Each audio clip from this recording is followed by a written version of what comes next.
దేవునికి స్తోత్రం కలుగునుగాక. హల్లెలూయా. ప్రియా సహోదరి సహోదరులకు, అలాగే ఈరోజు ఈ కార్యక్రమాన్ని వీక్షిస్తున్న మీ అందరికీ మా హృదయపూర్వక వందనాలు తెలియజేస్తూ ఉన్నాం. దేవుడు అందరిని దీవించి ఆశీర్వదించునుగాక. ఆమేన్. హల్లెలూయా. దేవుని వాక్యాన్ని చదువుకుందాం. ప్రకటన గ్రంథం 2వ అధ్యాయం 1వ వచనం నుండి 7వ వచనం వరకు నేను చదువుతాను. మీరందరూ నాతో చెప్పాలని ప్రేమతో తెలియజేస్తూ ఉన్నాను. ఎఫెసులో ఉన్న సంఘపు దూతకు ఇలాగు రాయము: 7 నక్షత్రములు తన కుడి చేత పట్టుకొని 7 దీపస్తంభముల మధ్య సంచరించువాడు చెప్పు సంగతులేవనగా, నీ క్రియలను, నీ కష్టమును, నీ సహనమును నేనెరుగుదును.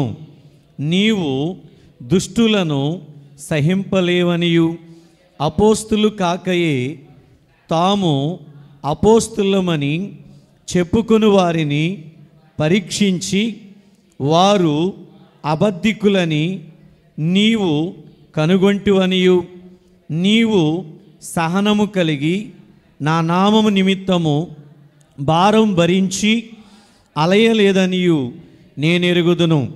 అయినను మొదట నీకుండిన ప్రేమను నీవు వదిలితివి అని నేను నీ మీద తప్పు ఒకటి మోపవలసి ఉన్నది.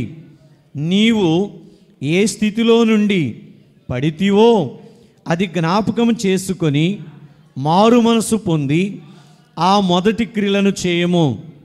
అట్లు చేసి నీవు మారు మనసు పొందితేనే సరి, లేని ఎడల నేను నీ యొద్దకు వచ్చి నీ దీపస్తంభమును దాని చోటు నుండి తీసివేతును.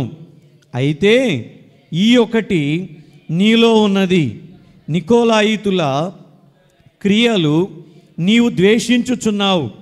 నేను కూడా వీటిని ద్వేషించుచున్నాను. చెవి గలవాడు ఆత్మ సంఘములతో చెప్పుచున్న మాట వినుగాక. జయించువానిని దేవుని పరదైసులో ఉన్న జీవవృక్ష ఫలములు భుజింపనిత్తును. ఈరోజు మన వాక్య అంశం ఏంటంటే, ప్రకటన గ్రంథంలో ఉన్నటువంటి 7 సంఘాలలో మొదటి సంఘమైన ఎఫెసు సంఘాన్ని గురించి మనం నేర్చుకుందాం. ప్రకటన గ్రంథంలో ఉన్నటువంటి 7 సంఘాలను ధ్యానం చేయాలని దేవుడు ఇచ్చినటువంటి ఆలోచన బట్టి, ప్రేరేపణ బట్టి ఆనాడు ఆసియాలో ఉన్నటువంటి 7 సంఘాలకు దేవుడు రాసినటువంటి ఉత్తరాలను ఈనాడు సంఘాలో ఉన్నటువంటి ప్రజలమైనటువంటి మనం కూడా తెలుసుకొని ఆ వాక్య ప్రకారంగా మన జీవితాలను, మన కుటుంబాలను సరిచేసుకోవడానికి ఎంతగానో ఉపయోగపడుతుందనేటువంటి ఆలోచనతో ఈ సంఘాలను మనం ధ్యానం చేయబోతూ ఉన్నాం. దేవునికి స్తోత్రం చేద్దాం. మొట్టమొదటిగా ఈరోజు మనం చదువుకున్న వాక్యం ప్రకటన గ్రంథం అనే పుస్తకంలో చదివాం. బైబిల్ గ్రంథంలో 66 పుస్తకాలు ఉన్నాయి. వాటిలో చివరి పుస్తకం, ఆఖరి పుస్తకం ప్రకటన గ్రంథం. మొదటి 65 పుస్తకాలకి చివరిలో ఉన్న ఈ ప్రకటన గ్రంథానికి వ్యత్యాసం ఉంది. మిగతా పుస్తకాల్లో జరిగిపోయినవి, జరుగుతున్నటువంటి విషయాలు మనకు కనబడితే, ప్రకటన గ్రంథంలో ప్రాముఖ్యంగా ఎక్కువగా జరగబోయే విషయాల గురించి రాసినట్లుగా వాక్యంలో మనం చూస్తూ ఉన్నాం. దేవునికి స్తోత్రం. గట్టిగా చేదా హల్లెలూయా. అయితే ప్రియా దేవుని బిడ్డలారా, ఈ యొక్క ప్రకటన గ్రంథాన్ని ఇంగ్లీష్లో రెవల్యూషన్ అంటారు. అలాగే ప్రకటన గ్రంథాన్ని గ్రీకు భాషలో అపోకాలిప్స్ అంటారు. ఇవన్నీ ఏంటంటే ప్రకటన గ్రంథానికి అనేకమైనటువంటి భాషల్లో ఆనాడు చెప్పినటువంటి పదాలు. అయితే ప్రకటన గ్రంథం యొక్క ముఖ్యాంశం ఏంటంటే యేసుక్రీస్తు రెండవ రాకడ ప్రత్యక్షత. దేవుడు తన ప్రత్యక్షతను కనుపరుచుకున్నాడు, తెలియపరుచుకున్నాడు. భవిష్యత్తులో జరగబోయేటువంటి విషయాల గురించి దేవుడు తన దాసుడైన యోహానుకు తెలియపరిచాడు. అయితే ఈ ప్రకటన గ్రంథాన్ని అపోస్తులుడైన యేసుక్రీస్తు 12 మంది శిష్యుల్లో ఒకడైన యోహాను గారు రాశారు. స్తోత్రం చెబుదాం. ఎవరు రాశారండి? యోహాను గారు రాశారు. బైబిల్లో 5 పుస్తకాలు రాశాడు ఈయన. 5 పుస్తకాలు. ఒకటి యోహాను సువార్త, తరువాత 3 యోహాను పత్రికలు, తరువాత ప్రకటన గ్రంథం. మొత్తం 5 పుస్తకాలు యోహాను గారు బైబిల్లో రాసినట్లుగా మనం చూస్తూ ఉన్నాం. ఈ ప్రకటన గ్రంథంలో మొత్తం 22 అధ్యాయాలు, 404 వచనాలతో ప్రకటన గ్రంథాన్ని వ్రాసినట్లుగా మనం చూస్తూ ఉన్నాం. ఈ ప్రకటన గ్రంథాన్ని క్రీస్తు శకం 96వ సంవత్సరంలో పద్మాసు ద్వీపంలో భక్తుడైన యోహాను రాసినట్లుగా మనం చూస్తూ ఉన్నాం. దేవుడే యోహానుకు కనపడ్డాడు. ప్రియా దేవునిలారా, యోహాను పద్మాసు ద్వీపంలోకి ఎందుకు వెళ్ళాడు అని మనం ఆలోచన చేస్తే క్రీస్తు శకం 95వ సంవత్సరంలో రోమా గవర్నమెంట్ చక్రవర్తి అయిన డొమిటియస్ అనే చక్రవర్తి పరిపాలన చేస్తూ ఉన్నాడు. ఆనాటి దినాల్లో చక్రవర్తులే దేవుడు, చక్రవర్తుల్ని దేవుడిగా పూజించాలి, ఆరాధించాలి. వారిని ఆరాధించకుండా ఏ దేవతలను దేవుళ్ళని సేవించినా వాళ్ళు ఒప్పుకునేవాళ్ళు కాదు. ఆనాడు పరిపాలించిన నీరో చక్రవర్తి కానీ, డొమిషియన్ చక్రవర్తి కానీ, ప్రియా దేవునిలారా జూలియస్ చక్రవర్తి కానీ, ఇలా అనేక మంది క్రైస్తవులను, దేవుని బిడలను అనేక రకాలుగా హింసిస్తూ ఉండేవాళ్ళు. డొమిషియన్ అనే చక్రవర్తి ఏం చేసేవాడు? తాను దేవుడిగా కొలవని వారిని పద్మాసు ద్వీపంలో పడేసేవాడు. దేవునికి స్తోత్రం. ఈ యోహాను గారు సువార్త ప్రకటిస్తూ ఉన్నాడు. యేసు ప్రభు దేవుడని వాక్యాన్ని బోధిస్తున్నాడు. అరే, నేను దేవుణ్ణైతే నన్ను విడిచిపెట్టి యేసు ప్రభు దేవుడని సువార్త ప్రకటిస్తున్నాడని యోహాను పట్టుకొని బాగా సలసల కాగుతున్న నూనెలో పడేపించాడు. నూనెలో వేసిన దేవుడు యోహానికి ఏ హాని కలగనీలా దేవుడు యోహాను కాపాడి రక్షించాడు. స్తోత్రం చెబుదాం. హల్లెలూయా. ఆ తరువాత ఇలాగైతే కుదరదని చెప్పి ప్రజలు లేని చోట దూరంలో పడేయాలని చెప్పి పద్మాసు ద్వీపంలో పడేశాడు. ఇంతకీ పద్మాసు ద్వీపం అంటే అర్థం ఏంటి? పద్మాసు ద్వీపం ఎక్కడుంది అని మనం ఆలోచన చేస్తే మధ్యధరా సముద్రంలో, ఆ సముద్రం లోపల ఉందంట ఈ పద్మాసు ద్వీపం. ద్వీపం అంటే అర్థం ఏంటంటే చుట్టూ నీళ్లు ఉంటాయి, మధ్యలో భూభాగం ఉండేది. అంటే ఇక మనుషులు ఎవరు, వేరే వాళ్ళు ఎవరు తిరగడానికి అవకాశం లేకుండా, బయట వాతావరణం చూడకుండా అలాంటి స్థలంలో పడేస్తే అప్పుడైనా దేవుని విడిచిపెడతాడని చక్రవర్తి ఆలోచన. ఆ విధంగా ఈ యోహాన్ని పద్మాసు ద్వీపంలో పడేశారు. దేవుని స్తోత్రం చేద్దాం. అక్కడికి వెళ్ళినా సువార్త చెప్పటం మానలా, ప్రార్థన చేయటం మానలా, దేవుని విడిచిపెట్టలా. యోహాను గారు చక్కగా దేవుని ఆరాధిస్తున్నాడు, దేవుని స్తుతిస్తూ ఉన్నాడు, దేవుని కొరకు సాక్షిగా బ్రతుకుతున్నాడు. ఒకానొక రోజున ప్రభు దినమున ఆదివారమున ఇదిగో పరలోకం నుండి దేవుని ఆత్మ దిగొచ్చింది. ఈ యోహానులోకి వచ్చి యోహానులో ఉన్న ఆత్మను పరలోకానికి దేవుడు తీసుకెళ్ళిపోయాడంట. స్తోత్రం చేద్దాం గట్టిగా. ప్రియమైన దేవుని బిడ్డలారా, యోహాను ఆత్మవశుడయ్యాడు. దేవుడే యోహానును పరలోకానికి తీసుకుని వెళ్ళాడు. మొట్టమొదటిగా మనం చూస్తే దేవుడు తన స్వరాన్ని వినిపించాడు. రెండవదిగా ఆయన్ను చూసే భాగ్యం యోహానుకు దొరికింది. దేవుని స్వరం విన్నాడు. దేవునికి ఇష్టలుగా ఉంటే, దేవుని మాట వింటే, దేవుని మార్గంలో జీవిస్తే మనం ఎక్కడున్నా మన దేవుడు మనలను విడిచిపెట్టడు. స్తోత్రం చెబుదాం. మనుషులు వదిలిపెట్టిన, మనుషులకు దూరంగా పడేసిన దేవుడు యోహానును విడిచిపెట్టలేదు. తన స్వరం వినిపించాడు. దేవుడు యోహాను కనపడ్డాడు. ఎలా ఉన్నాడంట? ప్రభు ఎలా ఉన్నాడంట? ఏమండి, వాక్యంలో మనం చూస్తే ఆయన వెంట్రుకలు తెల్లగా దగదగ మెరుస్తూ ఉన్నాయి. ఆయన కళ్ళు అగ్నిజ్వాలలాగా ఉన్నాయి. పైనుంచి కిందకి తెల్లని వస్త్రాన్ని ధరించుకున్నాడు. ప్రియమైనటువంటి దేవుని బిడ్డలారా, ఆయన పాదములు అపరంజిని పోలి ఉన్నాయి. ఆయన స్వరము ఎలా ఉందంట? విస్తారమైన జల ప్రవాహం వలె ఉందట. ఈ విధంగా దేవుడు యోహాను కనపడ్డాడు. ఆయన ముఖము సూర్యుని వలె ప్రకాశిస్తుంది. ఇంత గొప్ప వెలుగు, మహిమ కలిగిన దేవుణ్ణి యోహాను చూసి చచ్చిన వాళ్ళలాగా ఆయన పాదాల మీద పడిపోయాడంట. స్తోత్రం చేద్దాం.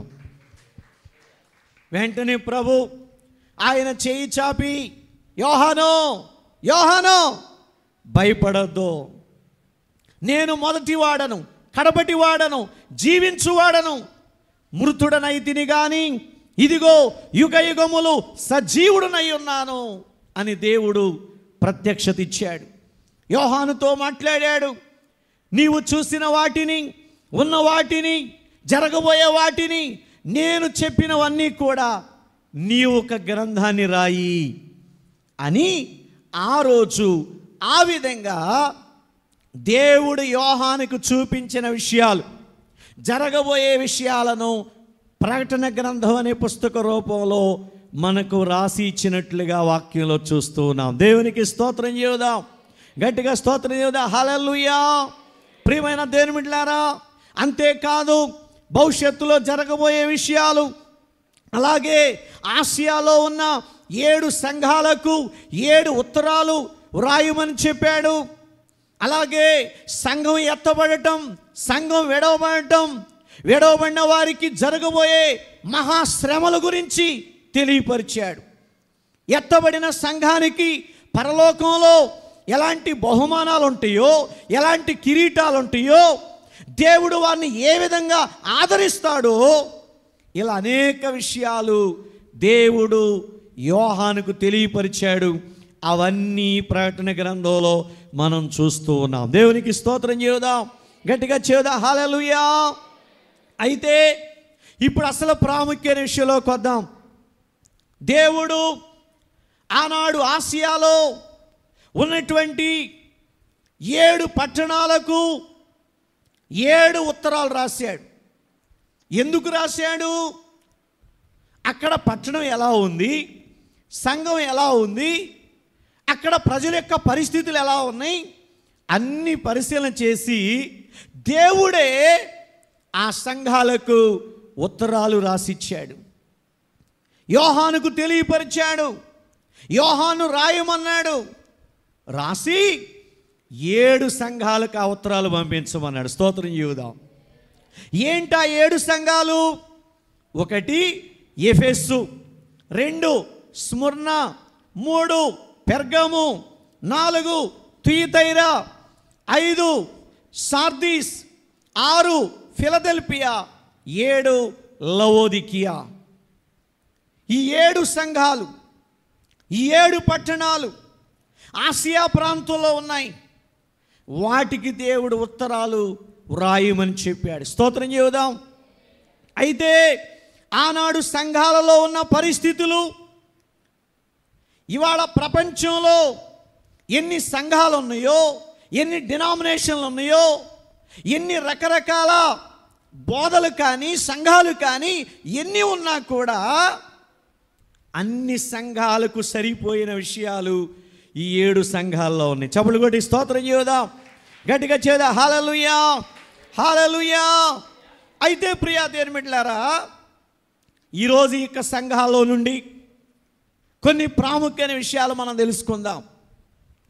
ఒక్కొక్క సంఘంలో 7 విషయాలు, ఒక్కొక్క సంఘంలో 7 విషయాలు 7 భాగాలుగా దేవుడు వివరించుకుంటూ వచ్చాడు. ఒకటి, ఆ పట్టణం యొక్క చరిత్ర. రెండోది, ఆ పట్టణంలో సంఘం ఎలా స్థాపించబడింది. రెండవది, సంఘ చరిత్ర.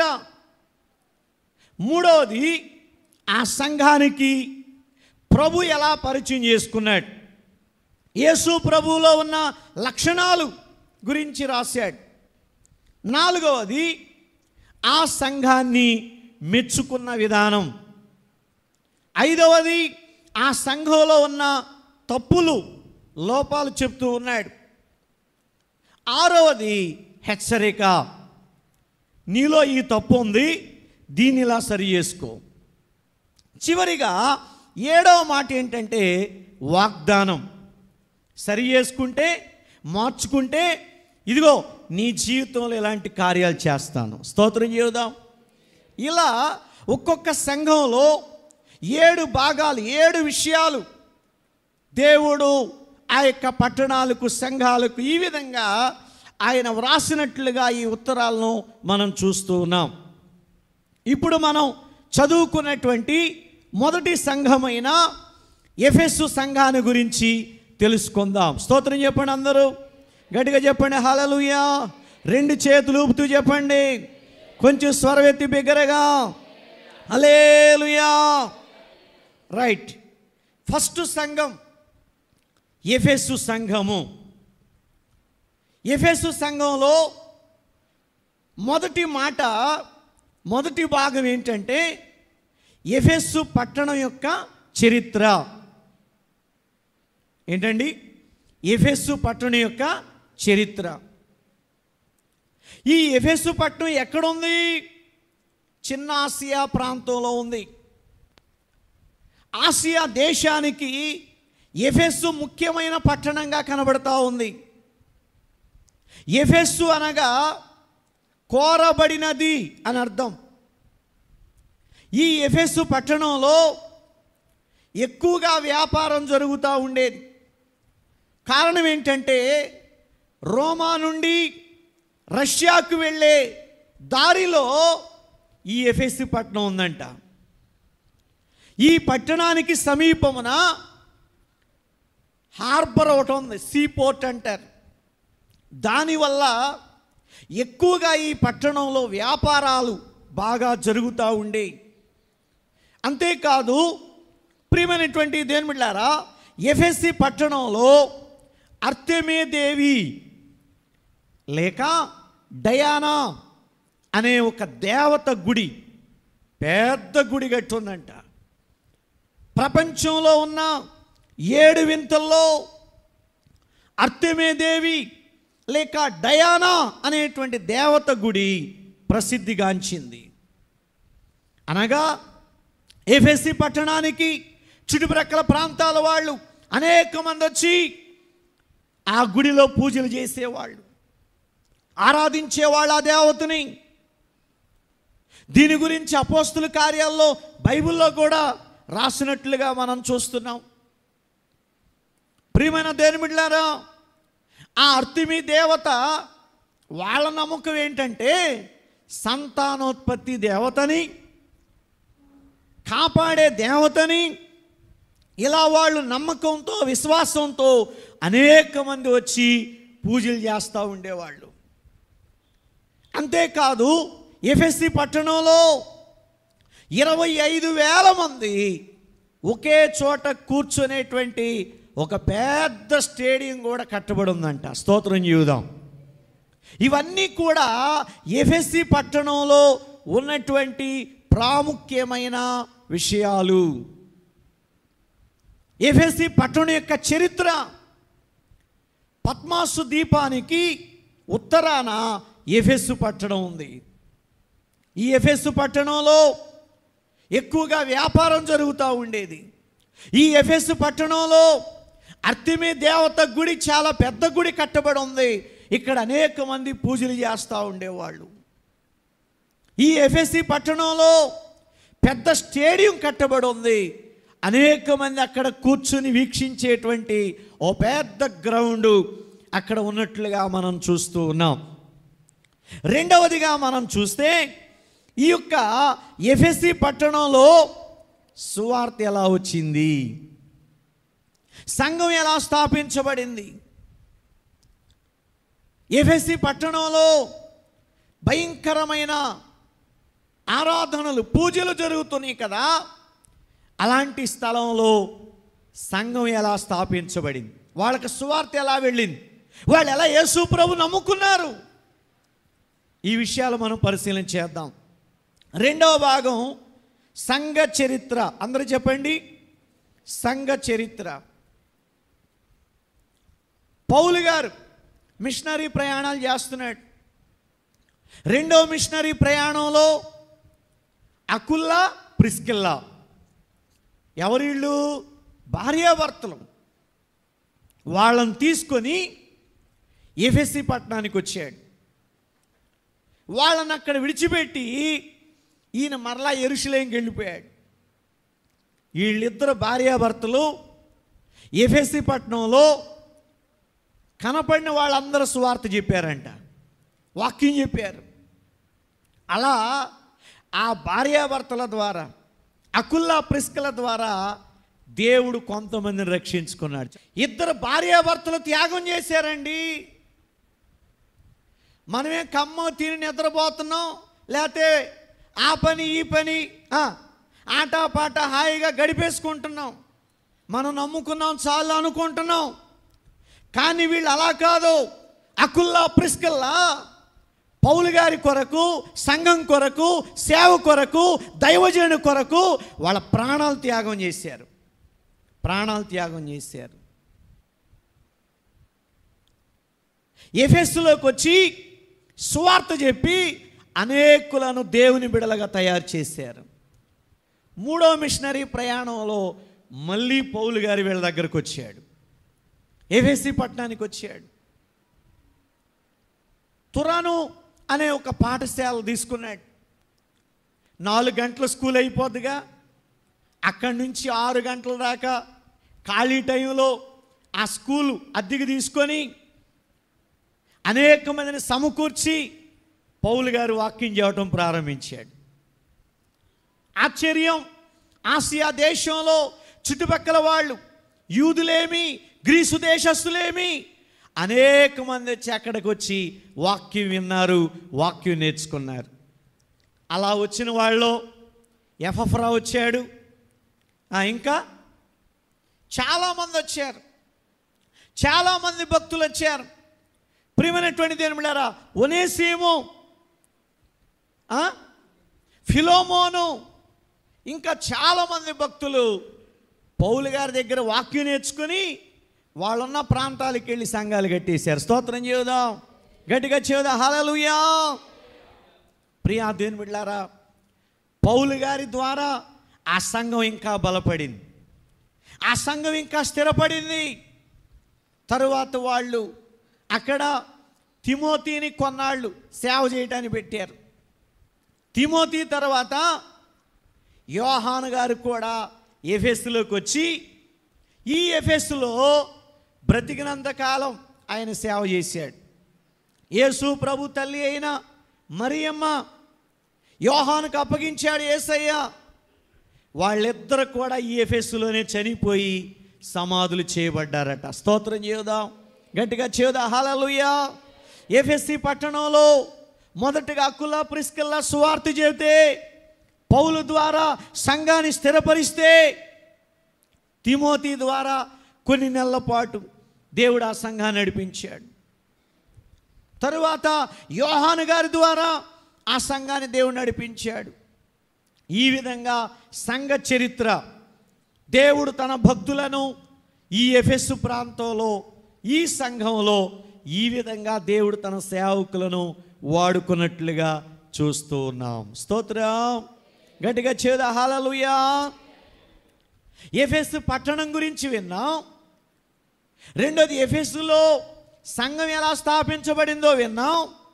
మూడవదిగా మనం చూద్దాం, దేవుడు ఈ సంఘానికి తను ఎలా పరిచయం చేసుకుంటున్నాడు. యేసు ప్రభువులో ఉన్న లక్షణాలు. 7 నక్షత్రములు తన కుడి చేత పట్టుకొని 7 దీపస్తంభముల మధ్య సంచరించువాడు చెప్పు సంగతులు. మన ప్రభు ఎలాంటివాడు, మన దేవుడు ఎలాంటివాడు? 7 నక్షత్రములు తన కుడి చేత పట్టుకొని ఉన్నాడు. 7 దీపస్తంభముల మధ్య సంచరిస్తున్నాడు. మన దేవుడు ఎవరో తెలుసా? 7 నక్షత్రాలు ఆయన చేతిలో ఉన్నాయంట. నక్షత్రాలంటే అమ్మా, నక్షత్రాలంటే 7 సంఘపు దూతలు.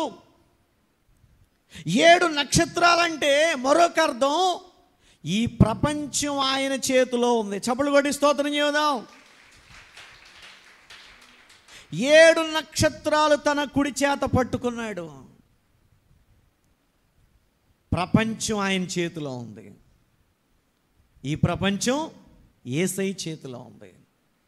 హలో, నీ ప్రాణం, నా ప్రాణం, మనము, మన కుటుంబాలు, మన భవిష్యత్తు దేవుని చేతిలో ఉన్నామని తెలుసుకోవాలి. అంతేకాదు 7 దీపస్తంభముల మధ్య సంచరించువాడు. దీపస్తంభాలు అంటే సంఘాలు, 7 సంఘాలు. ప్రియా దేవుని బిడ్డలారా, ప్రపంచం ఆయన చేతిలో ఉంది.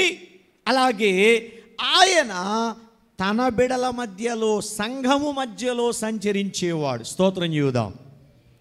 ఈరోజు ఈ వాక్యాన్ని బట్టి మన ప్రభు మన మధ్యలో కూడా ఉన్నాడు. నమ్మిన వారు ఆమేన్ చెప్పండి. ఆమేన్. హల్లెలూయా. ఎక్కడున్నాడమ్మా? ఆ కొండ మీద ఉన్న అక్కడకరా, ఎక్కడున్నా ఎక్కడకరా అనేవాడు కాదు. దేవుని వాక్యం సెలవిస్తూ ఉంది. మత్తయి సువార్త 18వ అధ్యాయం 20వ వచనం, ఎక్కడైతే ఆయన నామములో 2 3 కూడి ఉంటారో వారి మధ్యలో ఉంటా అన్నాడు. ఎక్కడున్నాడు? మన మధ్యలో ఉన్నాడు. అందరూ చెప్పండి అమ్మా, ఎక్కడున్నాడు? మన మధ్యలో ఉన్నాడు. 22వ కీర్తన 5వ వచనం, ఇశ్రాయేలు చేయు స్తోత్రముల మీద ఉన్నాడు. మన దేవుని ఎక్కడ స్తుతిస్తే అక్కడే ఆయన సింహాసనం వేసి కూర్చుంటాడు. ఆమేన్. ఆమేన్. హల్లెలూయా. యెషయా గ్రంథం 57వ అధ్యాయం 15వ వచనం, మహాగణుడు, మహోన్నతుడు, పరిశుద్ధుడైన నిత్య నివాసి, నేను మహోన్నతమైన స్థలములలో, పరిశుద్ధమైన స్థలములో ఉండేవాడు. అపవిత్రమైన స్థలాల్లో ఉండే దేవుడు కాదు మన దేవుడు.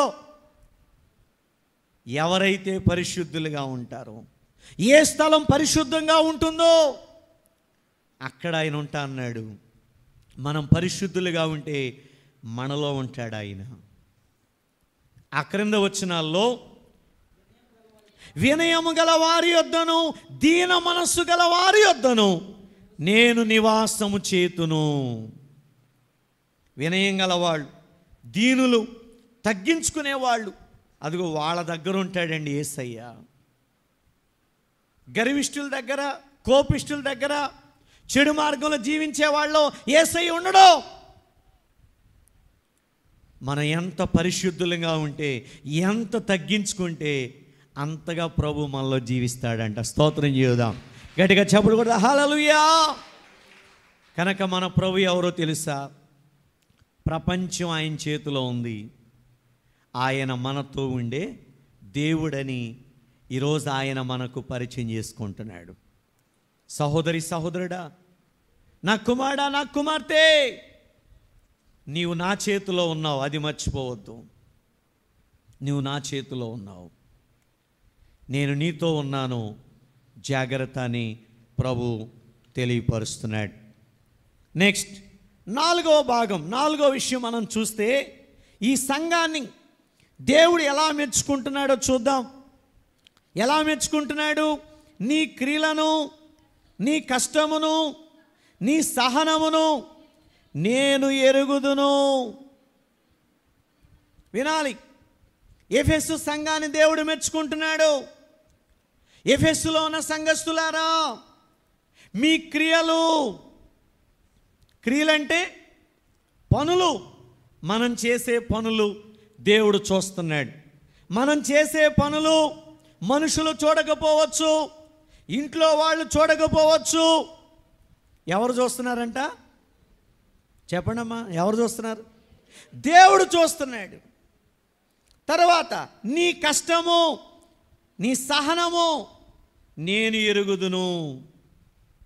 నువ్వు ఎంత కష్టపడుతున్నావో, అయ్యో పాస్టర్ గారు 4 గంటలకు లేస్తున్నా, మళ్ళీ వచ్చి పడుకునేసరికి 11 అవుతుంది రాత్రి. ఎంత కష్టపడుతున్నాను తెలుసా? ఎంత కష్టపడుతున్నాను.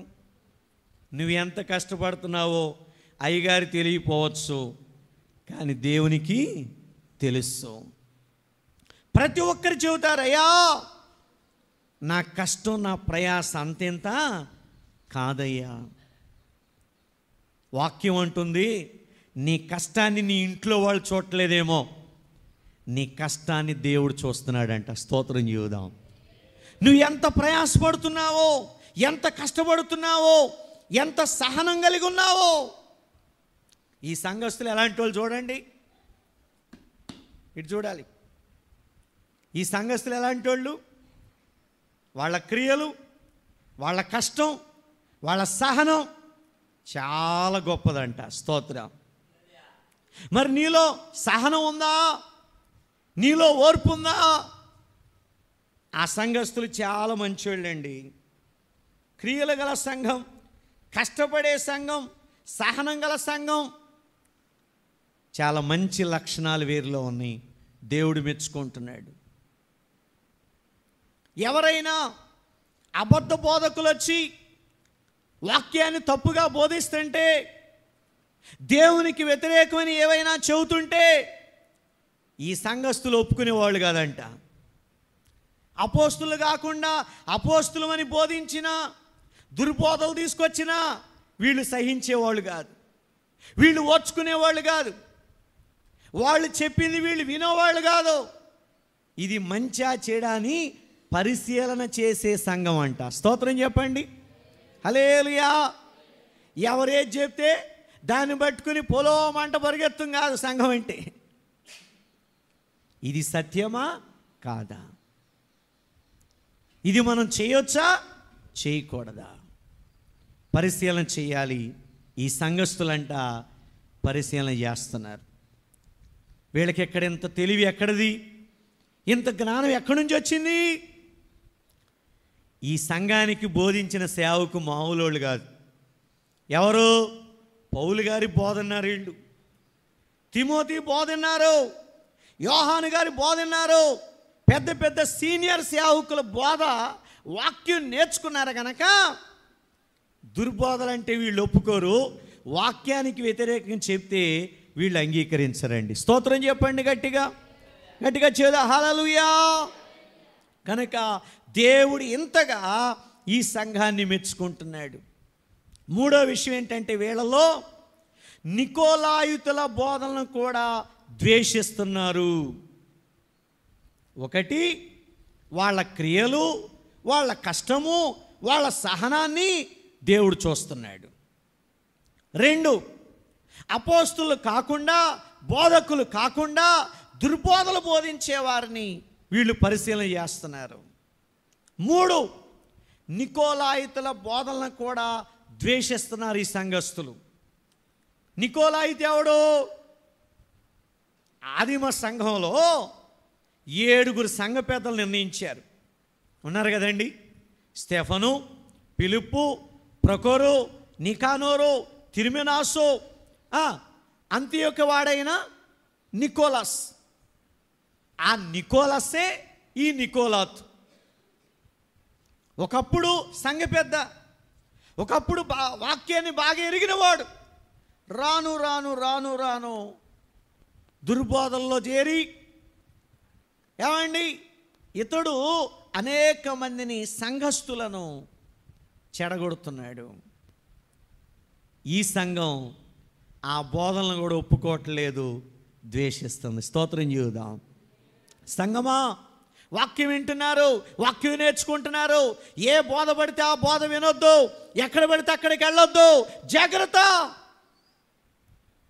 పరిశీలన చేయాలి. మన పాస్టర్ గారు ఏమని చెప్పేవాడు, ఏ వాక్యాలు చెప్పేవాడు, వీళ్ళు చెప్పేది నిజమేనా? ఇవాళ ఎన్నో రకాల సంఘాలు బోధలు వచ్చినాయి. జాగ్రత్తగా ఉండాలి, జాగ్రత్తగా ఉండాలి.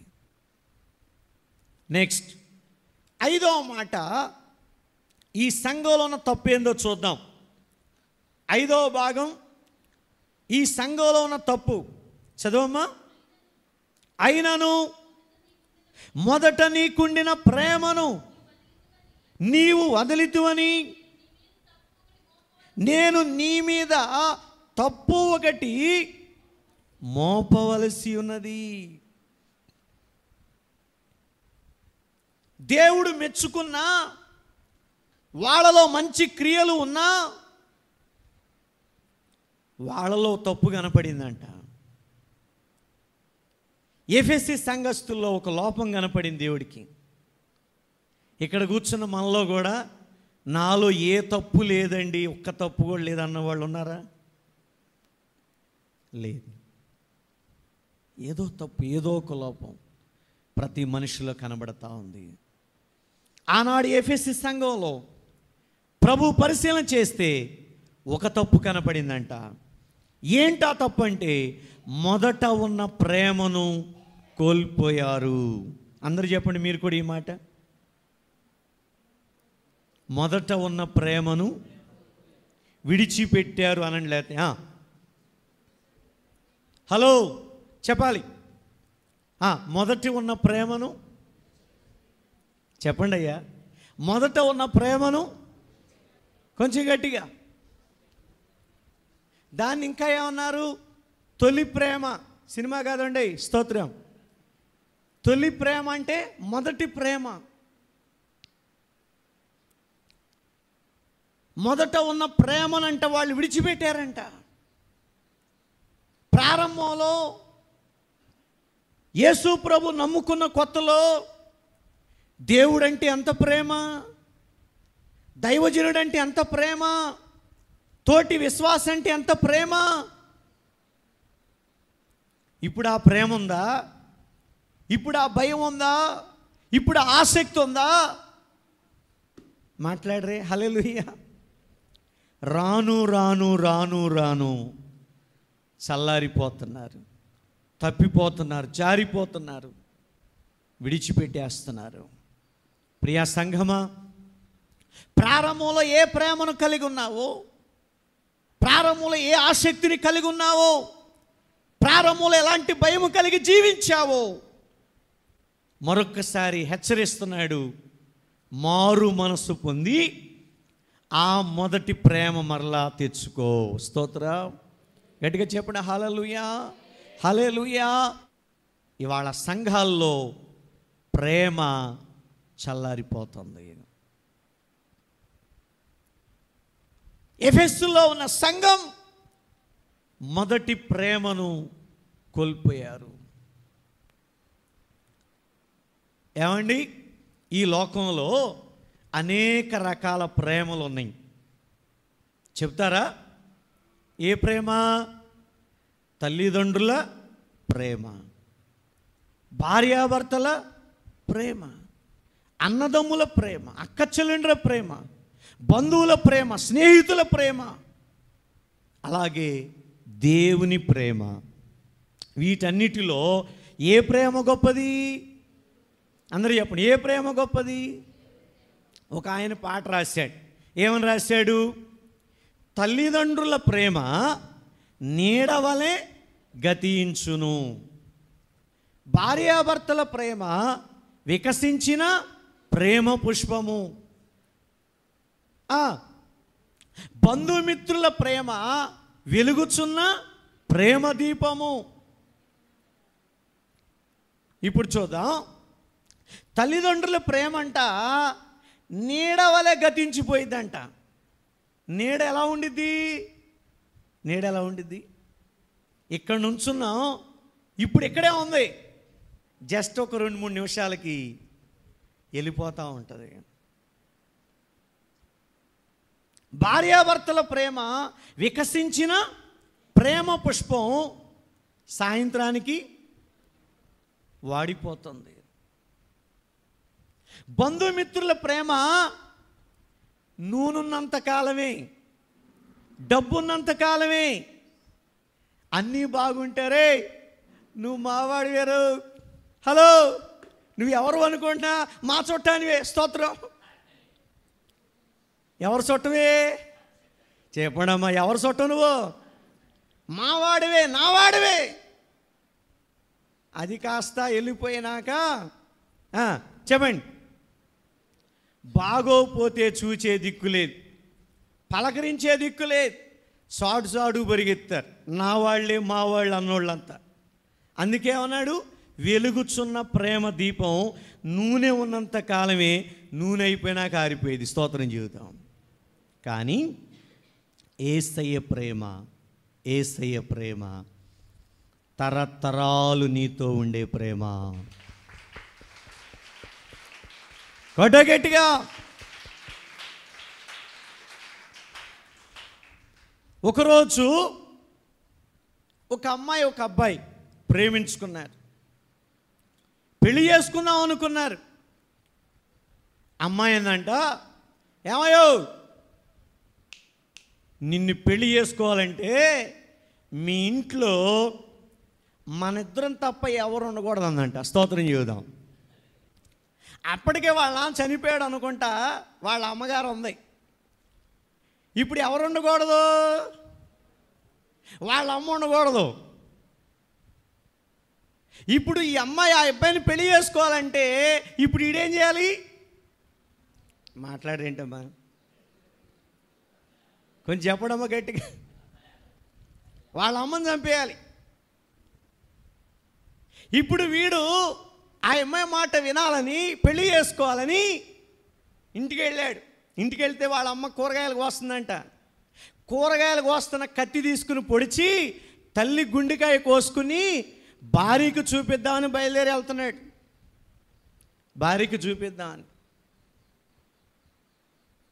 ఇదిగో నీవు నేను తప్ప ఇంకెవరు లేరు, మా అమ్మ గుండెకాయ కూడా తీసుకొచ్చేస్తున్నా, చంపేసా అని తీసుకొచ్చి చేసుకోబోయే భార్యకు చూపిద్దామని హడావిడిగా వస్తున్నాడు.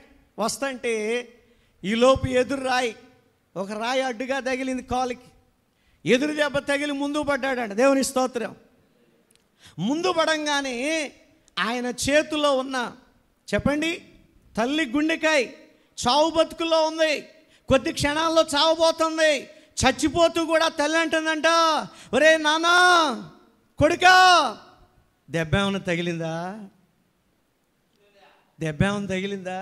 లే, జాగ్రత్తగా లేయా అని చచ్చిపోతూ కూడా తల్లి ఆ బిడ్డతో మాట్లాడుతుందంట. జాగ్రత్తగా లేయా, దెబ్బ ఏమైనా తగిలిందా నానా, దెబ్బ ఏమైనా తగిలిందా, లే అని లేపుతుందంట తల్లి ప్రేమ. స్తోత్రం. తల్లి పలికినటువంటి ఆ మాటకి గుండె బద్దలైపోయినంత పని అయింది.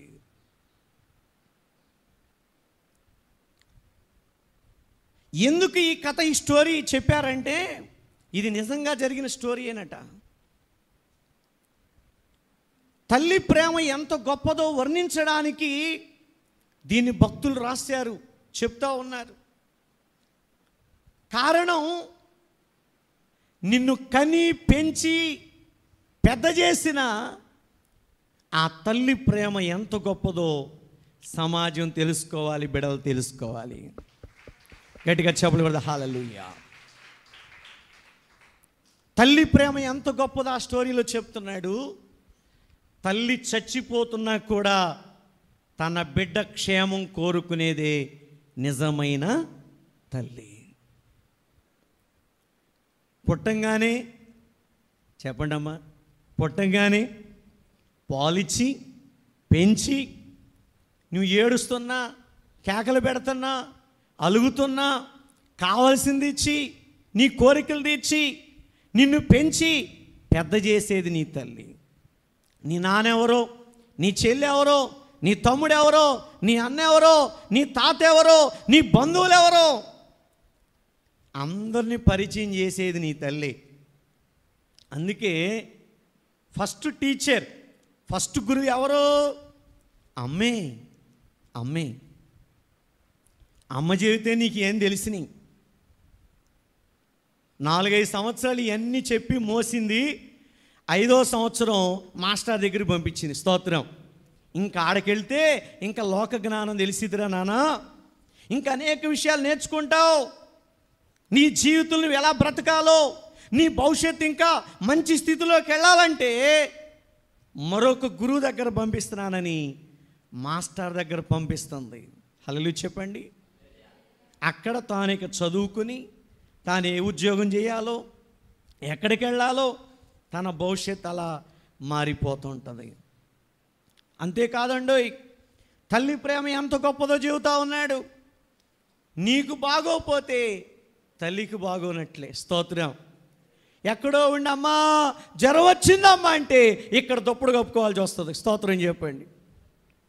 ఏమండి, అక్కడ చలి ఒళ్ళు మంటలు బొగ్గు అంటే ఇక్కడ ఇంట్లో వాళ్ళంతా బొగ్గు అయిపోద్ది. స్తోత్రం. వాళ్ళు సంతోషంగా ఉంటే ఇక్కడ మొహం ట్యూబ్ లైట్ కన్నా ఎక్కువ వెలిగిపోతూ ఉంటుంది. కారణం ఏంటో తెలుసా? బిడ్డ సంతోషమే నా సంతోషం. బిడ్డ దుఃఖంలో ఉంటే, బాధలో ఉంటే తల్లి కూడా ఆ బాధలో ఉన్నట్టు ఎంత ఫీల్ అయిపోతుంటుందో. కారణం ఏంటి? తల్లి ప్రేమ. తల్లి ప్రేమ. ఇంకా చాలా విషయాలు ఆ స్టోరీలో నేర్చుకోవచ్చు. కొడుకులు ఉన్నారు, కూతుర్లు ఉన్నారు, అప్పుల్లో ఉన్నారు, బాధల్లో ఉన్నారు, జబ్బుల్లో ఉన్నారు. వాళ్ళు ఇబ్బందుల్లో ఉంటే పక్కన అమ్మా ఆ పెద్ద కొడుకుదేనమ్మా దిగులంతా, ఈ చిన్న కొడుకుదేనమ్మా బాధంతా అని వాళ్ళకి చెప్పుకుని ఓ ఏడుస్తూ ఉంటుంది. ఏంటమ్మా, ఏ బిడ్డ బాధలో ఉన్నా ఈమె దిగులు పడిపోద్ది. స్తోత్రం చెప్పండి. కారణం తల్లి ప్రేమ. తల్లి ప్రేమ. అయితే వాక్యం అంటుంది, ఇన్నిటిలో, ఇన్ని పరిస్థితుల్లో ఇంత బాగా నిన్ను ప్రేమించే తల్లి ప్రేమ కన్నా యేసయ్య ప్రేమ ఇంకా గొప్పది. గట్టిగా చప్పులు కొట్టి స్తోత్రం చేద్దాం. వాక్యంలో కూడా రాస్తుంది ఈ మాట. యెషయా గ్రంథం 49వ అధ్యాయం 15వ వచనం. స్త్రీ తన గర్భమున పుట్టిన బిడ్డను కరుణింపకుండునా, కన్న తల్లైన తన బిడ్డను మరచునేమో గాని నేను నిన్ను మరువను. బా ఏమండి, కని పెంచి పెద్ద చేసి నీ గురించి ఇన్ని బాధలు పడుతూ దిగులు పడుతూ చచ్చిపోయే స్థితిలో కూడా చివరి క్షణంలో ఏముంది? నానా అయ్యా దెబ్బ ఏమైనా తగిలిందా? లే లే పైకి లే.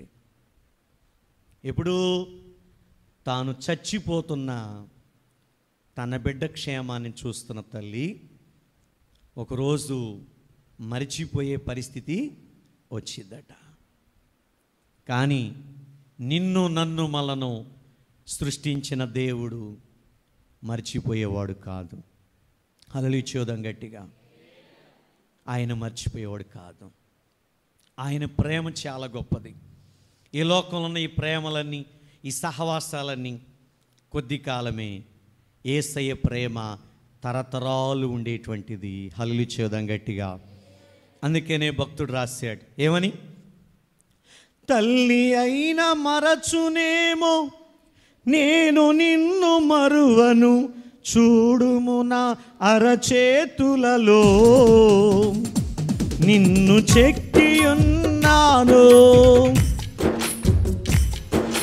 తల్లి అయిన మరచునేమో నేను నిన్ను మరువను, చూడుము నా అరచేతులలో నిన్ను చెక్కియున్నాను. నిన్ను కాపాడువాడు కునుకడు నిదురపోడు, నిన్ను కాపాడువాడు కునుకడు నిదురపోడు అని చెప్పి వాగ్దానం చేసిన యేసయ్యా తల్లిలా లాలించును, తండ్రిలా ప్రేమించును.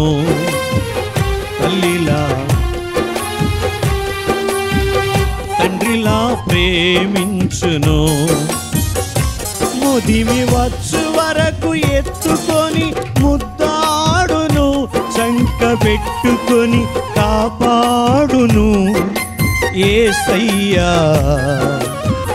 తల్లిలా లాలించును, తండ్రిలా ప్రేమించును.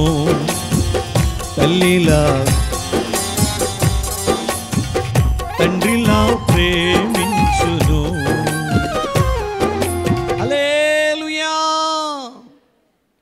అన్ని ప్రేమలు యేసయ్య ప్రేమ దగ్గర ఓడిపోయి. అందుకే ఈరోజు ప్రభు అంటున్నాడు, దేవునికి నీకు ఉన్న ప్రేమ కాపాడుకో. దేవునికి నీకు ఉన్న సంబంధాన్ని, సహవాసాన్ని కాపాడుకో. మొదట ఉన్న ప్రేమను మరలా నీవు కలిగి ఉండాలని దేవుడు వారిలో ఉన్న తప్పును చూపిస్తున్నాడు. నెక్స్ట్ 6వ మాట హెచ్చరిక. 6వ భాగం ఏంటి? హెచ్చరిక. ఏమని హెచ్చరిస్తున్నాడు? నీవు ఏ స్థితిలో నుండి పడితివో అది జ్ఞాపకం చేసుకొని మారు మనసు పొంది ఆ మొదటి క్రియలు చేయుము. ఏ స్థితిలో పడిపోయావో,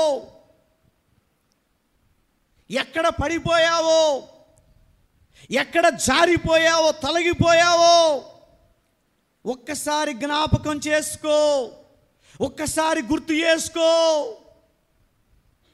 హెచ్చరిస్తున్నాడు.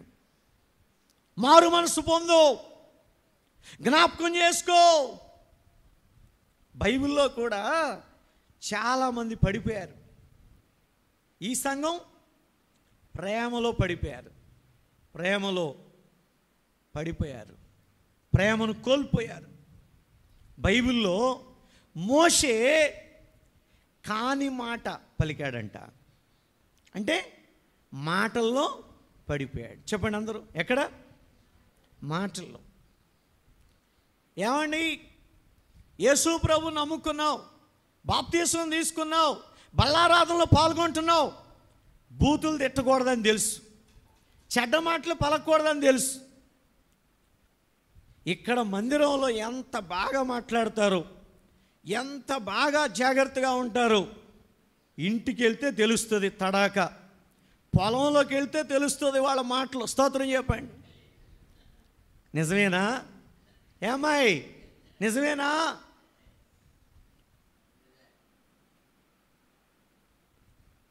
మోషే కాని మాటలో పడిపోయాడంట.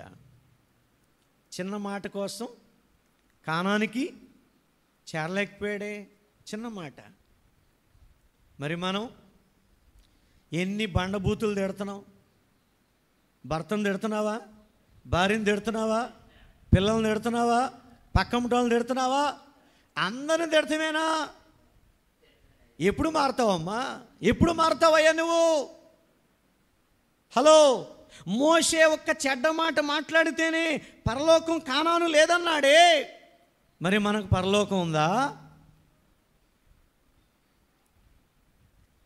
చుట్టుపక్కల వాళ్ళు పక్కమటి వాళ్ళు అందరూ అంటున్నారే, ప్రార్థనకి వెళ్తున్నారు, పలానా పాస్టర్ గారు చర్చికి వెళ్తున్నారు, వీళ్ళకి చెబుతుంది ఇదేనా?